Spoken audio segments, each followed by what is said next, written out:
आदरणीय दर्शकवृन्द नमस्कार। ईसाई सम्वत नववर्ष 2021 को म लगायत एभरेस्ट टिभी टिमको तर्फबाट हार्दिक शुभकामना व्यक्त गर्न चाहन्छौँ। नववर्ष 2021 सँगसँगै हर्षोल्लास, सुस्वास्थ्य र दीर्घायुको कामना हामी सम्पूर्ण हाम्रा दर्शकवृन्द र श्रोतावृन्द विश्वभरि छरिएर बस्नुभएका सम्पूर्ण नेपाली दाजुभाइ दिदीबहिनीहरूलाई पनि हार्दिक मङ्गलमय शुभकामना दिन चाहन्छौँ। आजको श्रृङ्खला भने हाम्रो यस वर्षको पहिलो श्रृङ्खला हुन गइरहेको छ। पहिलो मात्र नभएर यो अङ्क विशेष पनि हुन गइरहेको छ, किनभने हामी आज आइसिटी क्षेत्रमा महिलाहरूको सहभागिता विषयलाई जोड दिएर कुराकानी गर्ने जमर्को गरेका छौँ।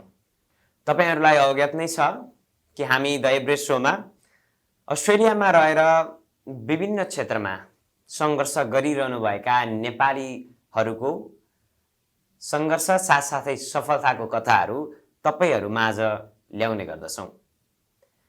त्यसैगरी यस नयाँ वर्षको सुरुवातसँगै हामीले यस पहिलो नववर्षको पहिलो अङ्कमा महिलाहरूको प्राय क्षेत्रमा हामीले हेर्यौं भने सहभागिता तुलनात्मक हिसाबमा न्यून नै रहेको पाउँदछौँ। विशेषतः इन्फर्मेसन कम्युनिकेसन एन्ड टेक्नोलोजी, जसलाई हामी आइसिटी भनेर पनि चिन्ने गर्दछौँ, आइसिटी क्षेत्रमा महिलाहरूको सहभागिता हामी कम पाउने गरेकै छौँ र हाम्रो अहिले पनि मानसिकता हरेक क्षेत्रमा पुरुष प्रधान भएकै कारणले गर्दा विभिन्न संस्कृतिको नाममा महिलाहरू पछि पर्दै आएको हामी सबैलाई अवगत नै छ। त्यसैकारण आजको हामी यस अङ्कमा भने त्यस्ता एक विशेष महिला हाम्रो अतिथिको रूपमा आमन्त्रित हुनुहुन्छ, जो विगत 6 वर्षदेखि आइसिटी क्षेत्रमा आबद्ध हुनुहुन्छ। उहाँ 2014 सालमा अस्ट्रेलिया आउनुभयो master of information and communication technology पढ्नको निमित्त। उहाँले नेपालमा ब्याचलर अफ इलेक्ट्रोनिक इन्जिनियरिङ सके पश्चात 1 वर्ष आइटी क्षेत्रमै नेपालमै रहँदा काम पनि गर्नुभएको थियो र अहिले उहाँ आइटी क्षेत्रमै कार्यरत हुनुहुन्छ। एउटा ग्लोबल आइटी कम्पनी सिथा डिजिटलमा उहाँ एउटा क्याम्पेन म्यानेजरको रूपमा कार्यरत हुनुहुन्छ भने एक्स्ट्रा टेकमा करियर काउन्सिलरको रूपमा पनि उहाँले काम गर्दै आउनुभएको छ। उहाँको शुभ नाम रहेको छ सुदीक्षा गौतम र उहाँसँग आज हामी आइटी क्षेत्रमा महिलाहरूको सहभागिता र महिलाहरूले आइटी क्षेत्रमा ल्याउन सक्ने विभिन्न परिवर्तन, विशेषतः सकारात्मक परिवर्तनको विषयमा हामी चर्चा गर्ने जमर्को गरेका छौँ। आउनुहोस् कार्यक्रममा ढिला नगरी स्वागत गरौँ सुदीक्षाजीलाई। सुदीक्षाजी, कार्यक्रममा स्वागत छ। Thank you भाविसजी। फर्स्टली चाहिँ म एभरेस्ट शो टिमलाई र भाविसजीलाई चाहिँ थ्याङ्क यू भन्न चाहन्छु मलाई यस्तो अपर्च्युनिटी दिनुभएकोमा, अनि आफ्नो केही वर्ड्सहरू राख्नु पाएकोमा चाहिँ म भाविसजी र एभरेस्ट टिभी सोलाई चाहिँ म थ्याङ्क यू भन्न चाहन्छु। तपाईँलाई पनि धेरै धेरै धन्यवाद दिन चाहन्छु म। र सर्वप्रथम त 2021 नववर्षको हार्दिक शुभकामना पनि दिन चाहन्छु। Thank you. अनि तपाईँ र तपाईँको टिमलाई पनि। के गरी चलिरहेको छ तपाईँको दिनचर्या? हामी नववर्ष 2021मा पनि आइसकेका छौँ होइन? सो 2020 लाई फर्केर हेर्नु पर्दा तपाईँ कसरी हेर्नुहुन्छ? 2020 लाई फर्केर हेर्दा डेफिनेटली कोभिडले इम्प्याक्टेड पनि भएको थियो त्यो टाइममा। अनि तर के भयो भन्दा मैले जुन यो आइसिटी फिल्डलाई फर्केर हेर्दाखेरिमा मेरो चाहिँ 2020 को जनवरीमा जब सकेको थियो, कन्ट्र्याक्ट सकेको थियो। तर मार्चबाट कोभिड स्टार्ट भयो, तर मार्चको फर्स्ट विकमा नै म चिता डिजिटलमा स्टार्ट गरेँ। सो मलाई के लाग्छ भने यसमा म के भन्न चाहन्छु भने कतिजना मान्छेहरूले चाहिँ कोभिड भयो so we are not getting job भन्थ्यो नि त होइन। तर कोभिडकै टाइममा चाहिँ मेरो जब पनि भयो, टिक्यो अनि सेटल्ड भयो र मैले एकदम बिगर कम्पनीमा पाएँ, ग्लोबल कम्पनीमा पाएँ र एज अ म्यानेजर रोलमा पाएँ। So I am very happy for 2020 हेर्दा। त्यसको लागि पनि तपाईँलाई फेरि हामी टिमको तर्फबाट नै हार्दिक बधाई दिन चाहन्छौँ। एउटा कोभिडको टाइम स्टार्ट हुँदाखेरि तपाईँले जब पाउनुभयो र त्यसरी सक्सिड हुँदै बढिरहनु भएको छ अगाडि होइन। तपाईँ 2014 सालमा अस्ट्रेलिया आउनुभयो मास्टर अफ इन्फर्मेसन टेक्नोलोजी पढ्नको निमित्त। हजुर। त्यो दिनहरूलाई सम्झँदा कसरी सम्झनुहुन्छ? ती पहिलो वर्ष तपाईँको होइन अस्ट्रेलियामा ब्याचलर अफ इलेक्ट्रोनिक इन्जिनियरिङ गर्नुभएको व्यक्ति MIT को लागि आउनुभएको थियो, ती दिनहरू कस्ता थिए एक्चुअली फर्केर हेर्दा? 2014मा चाहिँ म अस्ट्रेलिया आएँ होइन। अनि अस्ट्रेलिया आउने बित्तिकै चाहिँ मैले चाहिँ हाउसकिपिङ स्टार्ट गरेको हो काम गर्नको लागि। अनि तर त्यतिखेर चाहिँ कस्तो हुँदो रहेछ भन्दा नयाँ कन्ट्री, नयाँ इन्भाइरोमेन्ट, एक्साइटमेन्ट हुँदो रहेछ कि। अनि म नयाँ कुराहरू ट्राई गर्छु, म नयाँ कुराहरू लर्न गर्छु। अब नयाँ इन्भाइरोमेन्टबाट एकदम धेरै एक्साइटमेन्ट हुन्थ्यो कि त्यो बेलामा चाहिँ मलाई इनिसियल फेजमा। अनि मलाई चाहिँ कस्तो हुन्थ्यो भने म जुन चिजमा हात हाल्छु नि I should turn it into gold भन्ने टाइपको कन्सेप्ट थियो कि मेरो चाहिँ। अनि म चाहिँ त्यही हाउसकिपिङ काम गर्थेँ। अनि त्यहाँ चाहिँ मेरो आइटीमा काम गर्ने कोही पनि थिएन वरिपरि, मेरो इन्भाइरोमेन्टमा कोही पनि थिएन।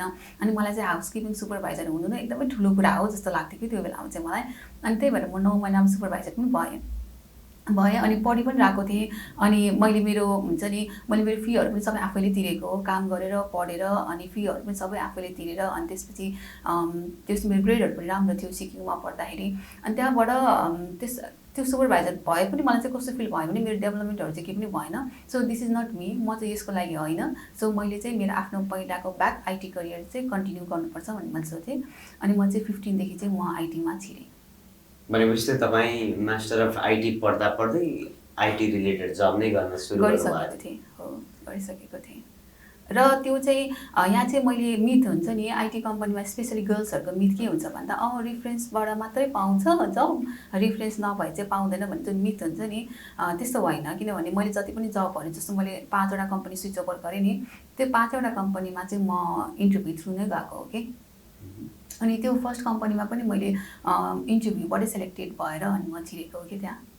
अनि त्यहाँ चाहिँ मलाई याद छ त्यहाँ 9 जना मात्रै इम्प्लोइ थियो। त्यसमा चाहिँ 8 जना केटा अनि म चाहिँ केटी थिएँ एकजना। तपाईँ एकजना मात्रै महिला हुनुहुन्थ्यो कम्पनीमा? हो। सो तपाईँले अहिले मिथको जुन कुरा गर्नुभयो अहिले पनि त्यो प्रिभिलेन्ट नै छ होइन? किनभने अहिले पनि पढिसकेपछि ग्रेजुएट जब्स पनि पाइने भन्ने कुरा त परको कुरा भयो। तपाईँ त स्टुडेन्ट भिजामा हुँदा नि आइटी रिलेटेड जब सुरु गरिसक्नु भएको थियो। सो के गर्नुभयो तपाईँले आफ्नो डिग्री रिलेटेड जबकै पाउँछु भनेर पाउनको निमित्त चाहिँ के कस्ता प्रयास गर्नुभयो? मलाई चाहिँ के लाग्छ भने मोटिभेसन भन्ने चिज हुन्छ नि एक्सटर्नल कुरा होइन कि इन्टर्नल कुरा नै हो जस्तो लाग्छ कि। एक्सटर्नल फ्याक्टरले मोटिभेटेड हुने होइन, मोटिभेसन भनेको इन्टर्नली आउनुपर्छ, डिस्ट्र्याक्सन्स हुनु हुँदैन होइन त्यस्तो लाग्छ। अनि त्यही भएर सबैभन्दा फर्स्ट इम्पोर्टेन्ट भनेको हङ्गरनेस हुन्छ कि, हुन्छ नि ड्राइभ हुन्छ नि, ड्राइभ भन्छ नि, त्यसको हङ्गरनेस भन्ने चिज चाहिँ हुनुपर्छ। फर्स्ट कुरा भनेको यदि हङ्गरनेसै छैन भने जतिसुकै त्यो टेक्निकल स्किल्स भए पनि त्यो पोसिबिलिटी छैन कि। हङ्गरनेस हुनुपर्छ, त्यो चिज चाहिँ ममा थियो। अनि मलाई ल्याङ्ग्वेज ब्यारियर डेफिनेटली थियो होइन, ल्याङ्ग्वेज ब्यारियर थियो। तर मैले कहिले पनि मसँग ल्याङ्ग्वेज ब्यारियर छ भनेर मैले अप्सन कहिले पनि राखिनँ कि त्यो टाइममा। मलाई चाहिँ मेरो यो एम हो, मेरो ड्रिम्स हो, म मेरो ड्रिम्समा एनी हाउ जसरी भए पनि पुग्नुपर्छ भन्ने थियो कि मलाई कन्सेप्ट थियो।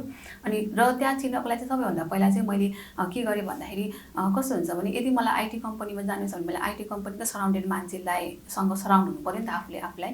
अनि पो बल्ल मैले त्यो बाटोमा जान सक्छु त। मलाई त्यो बाटोमा जानु छ भने त्यही बाटोमा अलरेडी पुगिसकेको मान्छेलाई मैले समात्नुपर्छ नि त। So I will know the path कि मलाई त्यस्तो लाग्थ्यो। अनि फर्स्ट काम मैले के गरेँ भने आइटी कम्पनीमा इन्डियन्सहरू थियो है त्यो टाइममा। अनि जो मेरो इन्डियन साथीहरू छ, जो मेरो इन्डियन कलिगहरू छ, उनीहरूसँग चाहिँ जसले चाहिँ आइटी कम्पनीमा काम गरिरहेको छ नि मैले चाहिँ उनीहरूलाई सराउन्ड गर्थेँ कि आफूलाई र उनीहरूसँगबाट आइडिया लिन्थेँ कि त्यो लिन्थेँ। अनि हङ्गरनेस डेफिनेटली थियो। अनि डेफिनेटली मैले कम्पिटिसनहरूबाट सिकहरूबाट अप्लाई गरेर कन्सिस्टेन्सी एन्ड पर्सिस्टेन्सी एकदम इम्पोर्टेन्ट। कन्सिस्टेन्सी र पर्सिस्टेन्सी भन्ने चिज एकदम धेरै चाहिन्छ। अनि ड्रिम्सहरूको डेडलाइन हुनुपर्छ। सपोज भनौँ मैले चाहिँ जनवरीको 30 सम्ममा मैले जसरी भए पनि जब पाउनुपर्छ भने चाहिँ मैले पाउनै पर्छ। सो लेट भए पनि त्यो फेब्रुअरी पुग्छ त जब त पाउँछ नि। हो, त्यस्तो चिज चाहिँ इम्पोर्टेन्ट थियो त्यो टाइममा। त्यसपछि तपाईँलाई म एउटा पहिलो प्रश्न तपाईँले अघि पनि जोडिसक्नु भयो होइन, किनभने स्पेसली गर्ल्सहरूले चाहिँ स्पेसली आइसिटीमा जागिर पाउन निकै गाह्रो छ भन्ने कुरा अहिले पनि हाम्रो धेरैजनाको मेन्टालिटी त्यही नै हुन्छ। त्यही भएर हामी प्रयास पनि गर्न खोज्दैनौँ। आइसिटीमा गर्ल्सहरू छिर्नबाट वञ्चित भएका भनौँ अथवा प्रभावित भएका भनौँ होइन, के कुरा त्यस्तो के होला, के फ्याक्टर होला तपाईँले देख्नुभएको के त्यस्तो समस्या अथवा चुनौती होला जसले गर्दा चाहिँ आइसिटीमा चाहिँ अझै पनि गर्ल्सहरूको पार्टिसिपेसन अथवा त्यहाँ रिप्रेजेन्टेसन चाहिँ कम्पेरेटिभली लो छ? त्यो चाहिँ मलाई मेरो चाहिँ जुन इन्टरभ्यूहरू कम्पिटिसन हुँदाखेरिमा चाहिँ केटाहरूसँग हुँदाखेरि पनि मलाई लिएर हुन्थ्यो कि केटाहरूलाई नलिएर मलाई नै लिएर हुन्थ्यो होइन। त्यस्तो होइन, अस्ट्रेलियन वर्क कल्चरमा चाहिँ अझ केटीलाई लिन खोज्छ कि खास केटीलाई प्रायोरिटी दिन्छ कि, किनभने केटी त कम हुन्छ नि त। अनि केटी कम हुन्छ अनि कम्पनीहरूको माइन्डसेट कन्सेप्ट कस्तो हुन्छ भन्दाखेरिमा केटीलाई हायर गऱ्यो भने चाहिँ कस्टमर सर्भिसहरूको लागि सजिलो हुन्छ कि, त्यही भएर कम्पनीले खासमा केटी हायर गर्न खोज्छ केटाभन्दा। त्यो हो खास कन्सेप्ट, त्यो हो होइन। एउटा कुरा त्यो भयो, अर्को कुरा भनेको डेफिनेटली टेक्निकल स्किल्स ट्यालेन्ट भन्ने चिज त हुनु परिहाल्छ होइन। अब केटाभन्दा केटी ट्यालेन्ट छ भने केटीलाई नै दिइहाल्छ, तर उनीहरूले जहिले पनि केटाभन्दा केटीलाई नै प्रायोरिटी दिइरहेको हुन्छ क्या हायरिङ प्रोसेसमा। अनि मैले काम गरेको कम्पनीमा चाहिँ यस्तो भइसकेको थियो कि अब केटीको सङ्ख्या कम भएर 60% चाहिँ वुमेन हुनुपर्छ, 40% चाहिँ मेन्स हुनुपर्छ भनेर चाहिँ फिक्सै भइसकेको थियो कि वर्किङ कल्चरमा। त्यो हेरेकोले चाहिँ मलाई के लाग्छ भने केटी नेपाली कन्सेप्टमा आइसिटीमा केटीहरूले ट्राई नै नगरेको भन्छु कि, they are just in their comfort zone, कि उनीहरू आफ्नो कम्फर्ट जोनबाट बाहिर निस्किन नखोजेको हो कि, त्यति हो। किनभने यो भनेको चाहिँ हामी लेबर वर्क गरिरहेको मान्छेलाई आइटीमा काम गर्नु भनेको चाहिँ अर्थबाट मार्समा गए जस्तो हो कि, अपसाइड डाउन हुन्छ कि त्यो भनेको। Are you ready to take challenge or not? If you are ready to take challenge everything is possible, but if you are not ready to take challenge nothing is possible, त्यस्तो लाग्छ मलाई। अनि केटीहरूको कुरा चाहिँ कम्फर्ट जोनबाट बाहिर ननिस्केको, आफूलाई तल सोचेर हेरेको हुन्छ नि, आफूलाई सेलिङ लेस अनि मेहनत नगरेको, म चाहिँ त्यही नै भन्छु। अनि त्यो माइन्डसेटमै त्यही भरिएको कि केटीले चाहिँ कहिले पनि पाउँदैन भन्ने त्यो मिथबाट बाहिर ननिस्केको, त्यति हो। अनि ड्राइभ नभएको, हङ्गरनेस नभएको, त्यति हो। भनेपछि सर्वप्रथम त हाम्रो माइन्डसेट चेन्ज गर्नुपर्छ। एक्ज्याक्टली, माइन्डसेट चेन्ज गर्न एकदम धेरै इम्पोर्टेन्ट हुन्छ। मैले भने नि मोटिभेसन भनेको एक्सटर्नल फ्याक्टरले दिने होइन कि, मैले एकजना स्टुडेन्टलाई आएर मैले यो कुराहरू भनेर म त जान्छु, त्यस पछाडि मैले भनेको त फ्लस आउट भएन भोलिपल्ट उसको लागि। त्यही भएर मोटिभेसन भने चाहिँ इन्टर्नली आउनुपर्छ, एक्सटर्नली होइन। त्यो आफूमै जान्ने कुरा हो। त्यो भइसके पश्चात आइसिटीमा मात्र नभए जुनसुकै क्षेत्रमा पनि आफूले चाहेको कुरा पुरा गर्न सकिन्छ। Exactly, regardless of gender. एकदमै। झन् अस्ट्रेलियामा त त्यस्तो एकदमै जेन्डर इक्विटी छ, त्यस्तो के पनि छैन। अनि स्पेसली केटीहरूलाई झन् हायर गर्न खोज्छ, किन भन्दा केटीहरूको सङ्ख्या कम छ नि त, त्यो केटीलाई नै प्रायोरिटी दिन्छ यहाँ चाहिँ। सो तपाईँले अघि पनि मेन्सन गर्नुभयो विशेष गरी कस्टमर सर्भिसको लागि पनि विशेष गरी गर्ल्सहरूलाई हायर गर्ने गर्छन् होइन कम्पनीहरूले भन्छ गर्दा, तपाईँले देख्दाखेरि चाहिँ महिलाहरूले आइसिटीमा पुरुषभन्दा पनि राम्रो गर्न सक्ने धेरै उदाहरणहरू छँदै नै छन् होइन। जस्तै 2-3वटा बुदामा भन्नुपर्दाखेरि के कुराहरूबाट चाहिँ महिलाहरू पुरुषभन्दा राम्रो गर्न सक्छन् विशेष गरी आइसिटीमा? डेफिनेटली आइसिटीमा चाहिँ अब फर इक्जाम्पल म कम्पनीमा काम गरिरहेको छु, मेरो कम्पनीमा चाहिँ एकजना नेपाली मेरो वर्क कलिग है, ऊ पनि काम गरिरहेछ एज ए क्याम्पेन म्यानेजर। उसलाई चाहिँ फेस अफ क्लाइन्ट भनेर राखिदिएको छ कि, so girls can be the face of company कि, फेस अफ कम्पनी होइन। सो गर्ल्स चाहिँ क्लाइन्टको लागि रिप्रेजेन्ट गर्न सक्छ कि। अनि आइसिटीमा कस्तो हुन्छ भने जो चाहिँ स्मार्ट हुन्छ नि, स्मार्ट गर्ल, पर्सनालिटी भएको अनि कन्फिडेन्ट केटी, त्यो भनेको चाहिँ नम्बर 1 कुरा फेस अफ क्लाइन्ट हुनसक्छ कि। सो म्यानेजरले चाहिँ you will be the face of our company, so तिमी त्यो कम्पनीको लागि चाहिँ you will be a mediator, you will be handling this client हुन्छ है। एउटा फाइदा त्यो भयो। त्यही भएर उसलाई टेक्निकलको आउनुपर्छ भन्ने जरुरी छैन, कन्फिडेन्ट पक्ष भयो त्यो एउटा। सेकेन्ड कुरा, कस्टमर सर्भिसमा एकदम गर्ल्सलाई लिन्छ, बोइजलाई लिँदैन। कस्टमर सर्भिसमा 40% बोइज हुन्छ भने 60-70% गर्ल्स हुन्छ कस्टमर सर्भिसमा होइन। अनि अर्को फिल्ड जहाँ चाहिँ गर्ल्स लिने भनेको क्वालिटी एस्योरेन्स, टेस्ट एनालिस्ट, गर्ल्सलाई लिन्छ। त्यही भएर गर्ल्सको चाहिँ एकदम धेरै अपर्च्युनिटी पनि छ। अनि स्पेसली म चाहिँ भन्छु ममहरूलाई दिन्छ, मदरलाई लिन्छ। किन लिन्छ भन्दाखेरिमा चाहिँ के अरे बेबी भइसकेको मान्छे चाहिँ बेबी नभएको मान्छे भन्दा बेबी भएको मान्छे चाहिँ अलिकति हुन्छ कि लाइक डेडिकेटेड हुन्छ। अनि they are attention to detail हुन्छ कि, लाइक हामीमा अलिकति फोकस प्रब्लम हुन्छ नि त। अनि बेबी भइसकेको फ्यामिली भइसकेको गर्ल्सहरूमा चाहिँ एटेन्सन टु डिटेल भन्ने क्वालिटी हुन्छ कि, अनि उनीहरूले त झनै पाउँछ त, त्यस्तो हुन्छ। यी 3टा कारणले गर्दाखेरि झन् महिलालाई सहज र फाइदा छ तुलनात्मक रूपमा हेर्दा आइसिटीमा चाहिँ। सो हामीले यो आइसिटीको क्षेत्रको कुरा गरिरहँदा एउटा अथवा भनौँ पुरुषहरूले चाहिँ विशेष गरी आइसिटी क्षेत्रमा महिलाहरूलाई आउने बाटो बनाइदिनुको निमित्त, महिलाहरूको सहभागिता बढाउनको निमित्त पुरुषहरूले खेल्न सक्ने भूमिका चाहिँ तपाईँहरूले के कस्तो थियो, तपाईँले के देख्नुहुन्छ? एउटा चाहिँ कस्तो हुन्छ भने जो जस्तो मेलहरू छ नि अफिसमा, अब उनीहरू टिममा काम गरिरहेछ भने चाहिँ यदि इन्टरनली भ्याकेन्सिज हुन्छ नि, भ्याकेन्सिजहरू खोल्ने बित्तिकै उनीहरूले आफ्नो फिमेल फ्रेन्डहरूलाई चाहिँ हायर गरिदिन सक्छन् कि, किनभने कम्पनीमा चाहिँ इन्टरनल डिफ्रेन्स एकदम वर्कआउट हुन्छ कि। सो मैले चाहिँ मेरो साथी चिनेको छ, उसलाई चाहिँ छिराइदियो, she is best fitted for the company भन्यो भने चाहिँ म्यानेजर जहिले पनि मेरो कुरा सुन्ने हुन्छ कि। सो एउटा चाहिँ उनीहरूले त्यो रोल प्ले गर्न सक्छन्, so that they have a female work colleague in the team, एउटा त्यो हेल्प गर्न सक्छन्। अरू कुराहरू भनेको चाहिँ मैले भने नि उनीहरूलाई चाहिँ अब माइन्डसेटहरूको आफ्नो फिमेल फ्रेन्डहरू छ भने चाहिँ माइन्डसेटहरू चेन्ज गराउनको लागि हेल्प गर्न सकिन्छ, अनि आफ्नो एक्सपिरियन्सहरू सेयर गर्न सकिन्छ। सायद यही नै कुराहरू होला। यी कुराहरू गर्दाखेरि चाहिँ फिमेलहरूको बढी रिप्रेजेन्टेसन आइसिटीमा पनि हुन सक्दछ, त्यसरी जब पनि बढी पाउने लाइकली हुन्छ। सो हामीले अहिले हरेक क्षेत्रमा आइटी बिना अशुद्ध क्षेत्र त कुनै पनि छँदै छैन नै होइन। हरेक ठाउँमा आइटी प्रभावले जब बसालिसकेकै छ। अहिले अझ हामी 21औं शताब्दीमा छौँ, मोडर्नाइज जमाना भनौँ होइन, एउटा ग्लोबल भिलेज एउटा आइटीले बनाइदिएको छ। सो तपाईँको धारणाबाट टेक कम्पनी अथवा भनौँ आइटी कम्पनीहरूले चाहिँ समाजमा कस्ता खालका परिवर्तनहरू, जुन अरू क्षेत्रभन्दा भिन्न कस्ता खालका परिवर्तनहरू चाहिँ टेक कम्पनीहरूले चाहिँ ल्याउन सक्छन्? मैले चाहिँ खास आइटी फिल्ड भनेको चाहिँ समाजलाई एकदमै फास्ट ग्रो गर्ने फिल्ड हो भनेको जस्तो लाग्छ होइन। किन भन्दा सबै कुराहरू अब डिजिटल भइसक्यो नि त, सबै कुरा डिजिटल भइसक्यो, सबै कुराहरू एकदम फिङ्गर टिपमा छ नि त अहिले। अनि त्यसले गर्दाखेरिमा चाहिँ हाम्रो चाहिँ टाइमहरू चाहिँ हामीले एकदम म्यानेज गर्न सकेको छौँ, टाइममा सबै कुराहरू भएको छ। अनि डेफिनेटली समाज त परिवर्तन गरेको छ, किन भन्दा आइटीमा चाहिँ आइटी यस्तो फिल्ड हो कि जहाँ चाहिँ ऊ हेरिँदैन कि लाइक यो मेन्स हो उसलाई हायर गर्नु हुँदैन, फिमेल्स हो, त्यहाँ कामको आधारमा यो मेलले गर्ने यो फिमेलले गर्ने भन्ने त्यस्तो छैन नि त आइटी फिल्डमा, जुन अरू फिल्डहरूमा स्टिल पनि देखिन्छ नि त त्यो कुराहरू। अनि त्यो टर्म्समा चाहिँ त्यसले हेल्प गर्छ। अनि अब सबै कुराहरू डिजिटल भएको कारणले गर्दाखेरिमा चाहिँ अहिले हाम्रो लाइफ एकदम धेरै इजी भएको छ आइटीले गर्दाखेरिमा। अनि जुन सानो हुन्छ नि, सानो स्मल स्केल बिजनेस हुन्छ नि, लाइक रेस्टुरेन्टहरू चाहिँ मैले के देखेको छु भने एउटा वेबसाइट मात्रै बनाइदियो भने पनि उनीहरूको बिजनेसको रेभेन्यू एकदम धेरै हाई हुन्छ कि, टर्नओभर एकदम धेरै हाई हुन्छ। अनि इन्भेस्टमेन्टको कुरा गर्ने हो भने एउटा सानो स्केल बिजनेसले चाहिँ सानो इन्भेस्ट गरेर पनि आइटीमा सानो इन्भेस्ट गरेर पनि माथि उठ्न सक्छ क्या आफ्नो बिजनेसलाई। त्यस्तो फाइदाहरू देखेको छु मैले। सो यी पक्षहरू जुन चाहिँ समाजमा सकारात्मक परिवर्तनहरू आइटी कम्पनीहरूले ल्याएका छन्।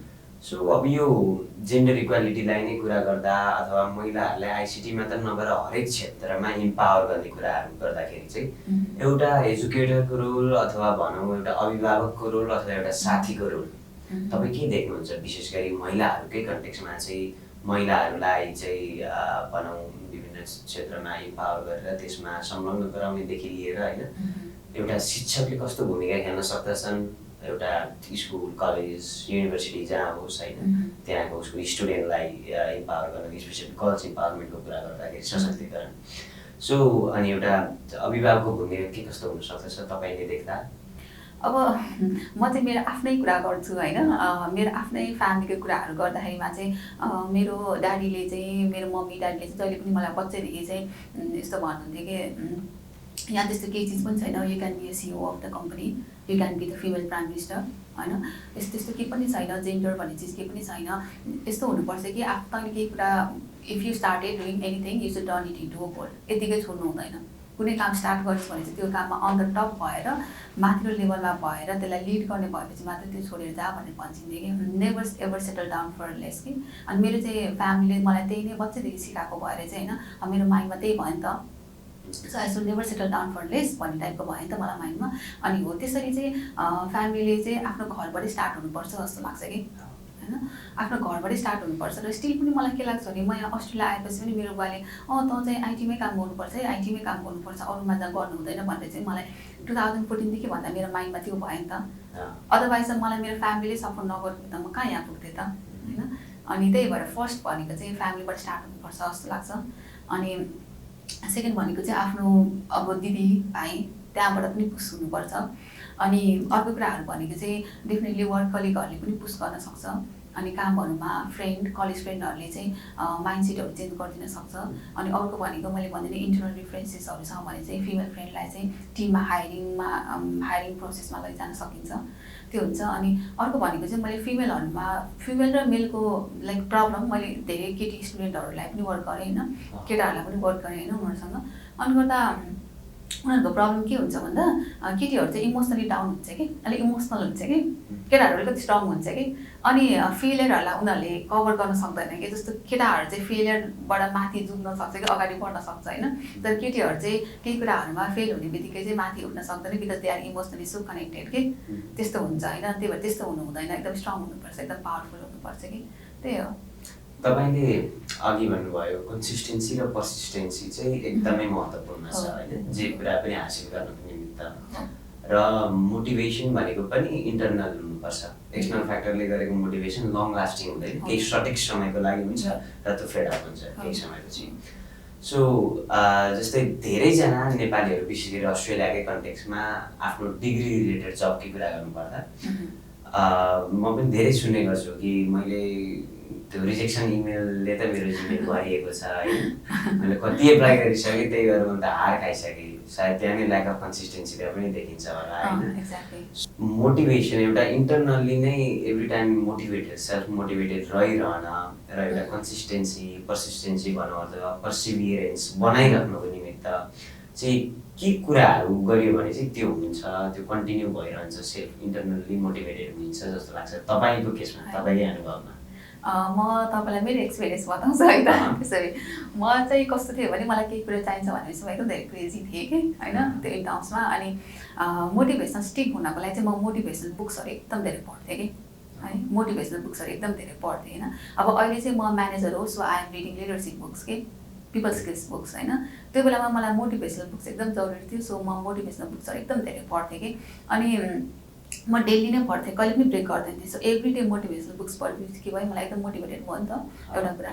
अर्को कुराहरू भनेको चाहिँ मलाई चाहिँ ल आइटी कम्पनीमा जब चाहिन्छ भनेपछि मैले मेरो रुममा एउटा बोर्ड राखेको थिएँ कि। सो म बिहान उठ्ने बित्तिकै मैले त आइटी कम्पनीमा जब पाउनुपर्छ, अप्लाई फर द जब होइन। मैले मेरो रुममा राखेको, रुमको हरेक कर्नरमा राखेको थिएँ कि। सो मलाई रुममा छिर्ने बित्तिकै सबैतिर मैले त्यही देख्थेँ नि त, त्यही भएर त्यो पनि एउटा वे थियो कि मलाई मोटिभेट हुनको लागि चाहिँ। रिफ्लेक्सन तपाईँलाई गराइरहन्थ्यो? त्यो चाहिँ मलाई फर्स्ट सेकेन्ड जबको लागि हुन्थ्यो, तर पछि भएपछि मलाई त्यस्तो गर्नु परेन होइन। किनभने मलाई चाहिँ म चाहिँ एकदम धेरै कन्सिस्टेन्ट थिएँ। जस्तो जब मेरो जब टर्मिनेट भयो नि, त्यस पछाडि मेरो चाहिँ इम्प्लोइमेन्ट हिस्ट्रीमा कहिले पनि ब्रेक छैन कि, इभन 1 मन्थ पनि ब्रेक छैन। किन भन्दा मलाई आज टर्मिनेट गर्यो, म भोलिदेखि भोलि बिहानदेखि जब अप्लाई गर्न थाल्थेँ कि, त्यस्तो हुन्थ्यो मेरो चाहिँ। सो यो जब एप्लाई गर्ने विषयमा नि धेरैजनाले जब त एप्लाई म कन्सिडर गरिरहेको हुन्छु, मैले कतिचोटि गरिसकेँ, तर पनि इमेल भनेको रिजेक्सन केही मात्रै आउँछ होइन, कहिले पनि सक्सेसको इमेल मलाई आएको छैन अहिलेसम्म भन्ने गर्छन्। सो यो विषयमा धेरै फ्याक्टरहरू हुन सक्ला, हाम्रो सिभीदेखि लिएर हाम्रो कभर लेटरदेखि लिएर धेरै कुराले यसलाई महत्त्व बनाउँछ त्यहाँनिर। सो तपाईँको आधारमा सिभीले एउटा कुनै पनि क्षेत्रमा काम पाउन कस्तो भूमिका खेल्दछ? सिभी भनेको फर्स्ट थिङ हो। सिभी भनेको चाहिँ फेस अफ योर सेल्फ भन्छ नि, त्यस्तो हो कि आफूलाई कतिको ब्रान्ड गर्ने भन्ने कुरा चाहिँ सिभीबाट थाहा हुन्छ। अनि कस्तो हुन्छ भन्दा सिभी चाहिँ एकदम धेरै इम्पोर्टेन्ट हुन्छ, किनभने रिक्रुटरले चाहिँ फर्स्टमा फिल्टर गर्ने नै सिभीबाट हो कि। त्यही भएर सिभी चाहिँ एकदमै राम्रो बनाउनुपर्छ होइन। अनि त्यसको लागि चाहिँ सिभी राम्रो बनाउनको लागि चाहिँ एकदम स्ट्यान्डर्ड हुन्छ। आइटी कम्पनीको सिभीको स्ट्यान्डर्ड अर्कै हुन्छ। अनि स्टुडेन्टहरूले के गल्ती गर्छ भन्दा वेबप्रेसको सिभी जस्तो टाइपको बनाएर आइटीमा हालिदिन्छ कि, त्यो त काउन्ट हुँदैन नि त। किनभने म रिक्रुटर हो भने त म रिक्रुटर हो, अनि मैले चाहिँ मेरो क्लाइन्टलाई चाहिँ म मेरो मान्छे पठाउँदैछु भने त मैले त सिभी नै फर्स्ट थिङ हो नि त। अनि म के सोच्छु भन्दा उसले सिभी नै राम्रोसँग बनाउन सक्दैन भने उसले त्यहाँ गएर के जब गर्ला, मेरो फर्स्ट क्वेसन नै त्यही हुन्छ कि।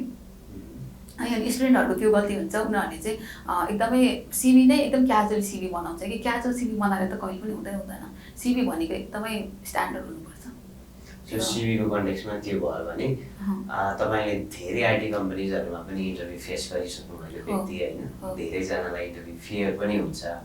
सो इन्टरभ्यूमा चाहिँ आफ्नो बेस्ट दिनको निमित्त कसरी तयार हुनुपर्छ? तपाईँको एउटा अनुभवहरू धेरै आइटी कम्पनीजहरूमा जागिर खाइरहँदा तपाईँको अनुभव कस्तो रह्यो इन्टरभ्यू दिँदा?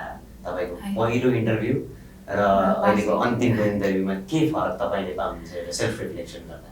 सेल्फ रिफ्लेक्सन गर्दा फर्स्टमा इन्टरभ्यू चाहिँ मेरो कस्तो हुन्थ्यो भने मेरो धेरै आउँदैन थियो। जस्तो अब 3टा 4टा इन्टरभ्यू आयो भने चाहिँ लास्टमा एउटा कम्पनीले लिन्थ्यो। तर अहिलेको यो लास्ट इन्टरभ्यूमा चाहिँ मेरो 5वटा कम्पनीमा इन्टरभ्यू भएको थियो, 5वटा कम्पनीले मलाई कन्ट्र्याक्ट पठाएको थियो कि। अनि लास्टमा चाहिँ मैले फर्स्टमा मलाई जसले कन्ट्र्याक्ट पठाएँ म त्यसैमा आएँ कि। फर्स्टमा जसले तपाईँलाई अफर गर्नु त्यतै जानु। त्यही भएर त्यो रिफ्लेक्ट ब्याक गर्दा अहिले चाहिँ मलाई अहिले नै गएर इन्टरभ्यू दिएर आऊ भन्यो भने म दिन सक्छु र मलाई हायर गर्छ कि म त्यति कन्फिडेन्ट छु कि म अरू सबै मान्छेलाई पछाडि साइड म आफू टप हुन सक्छु क्या अहिले। सो अहिले चाहिँ त्यस्तो भइसक्यो कि म जुन कम्पनीमा इन्टरभ्यू दिँदा पनि सबै कम्पनीले मलाई हायर गर्छ कि। Why? Because I know my strength, I know how to talk, I know how to keep interview properly, किनभने मसँग एक्सपिरियन्स भइसक्यो। अनि इन्टरभ्यू अनि कन्फिडेन्स चाहिँ के हुन्छ भने हायरिङ गर्ने म्यानेजरले चाहिँ 2टा कुरा हेर्छ कि। एउटा कन्फिडेन्स हेर्छ, एकदम कन्फिडेन्ट हुनुपर्ने एकदम धेरै जरुरी हुन्छ। सेकेन्ड कुरा भनेको कम्युनिकेसन स्किल्स हेर्छ है। अनि थर्ड कुरा भनेको चाहिँ आफूलाई कसरी ब्रान्ड गर्छ कि। उसले आफूलाई ब्रान्ड गर्न सक्दैन भने कम्पनीमा हायर गरेपछि उसले क्लाइन्टलाई कसरी ब्रान्ड गर्न सक्छ त? कम्पनीको कुरा प्रडक्ट कसरी ब्रान्ड गर्न सक्छ त? सो आफूलाई ब्रान्डिङ गर्नु एकदम धेरै जरुरी हुन्छ। त्यो हेर्छ। अनि ट्रस्टवर्दी है, ट्रस्टवर्दी चाहिँ हुनुपर्छ। किन भन्दाखेरिमा एजमा चाहिँ म्यानेजरले चाहिँ रिलाइ गर्छ कि इम्प्लोइमै रिलाइ गर्नुपर्छ कि कामहरूको लागि। अनि त्यही भएर ट्रस्टवर्दी चाहिँ एकदम धेरै इम्पोर्टेन्ट फ्याक्टर हुन जान्छ। हो यो कुराहरू हेर्छ कि। अनि मैले फर्स्ट कम्पनीमा इन्टरभ्यू दिँदा र लास्ट कम्पनीमा इन्टरभ्यू दिँदा जे क्वेसन सोधेको थिएँ नि सबै कम्पनीमा सेम क्वेसन हुन्छ, सबै कम्पनीमा सेम एन्सर हुन्छ कि। त्यस्तो हुन्छ, क्वेसन्सहरू चाहिँ सेम हुन्छ कि। त्यस्तो म भन्दिनँ। जस्तो अब कमन क्वेसन्सहरू चाहिँ where do you see yourself in 5 to 10 years, यो त सबै कम्पनीले सोध्छ।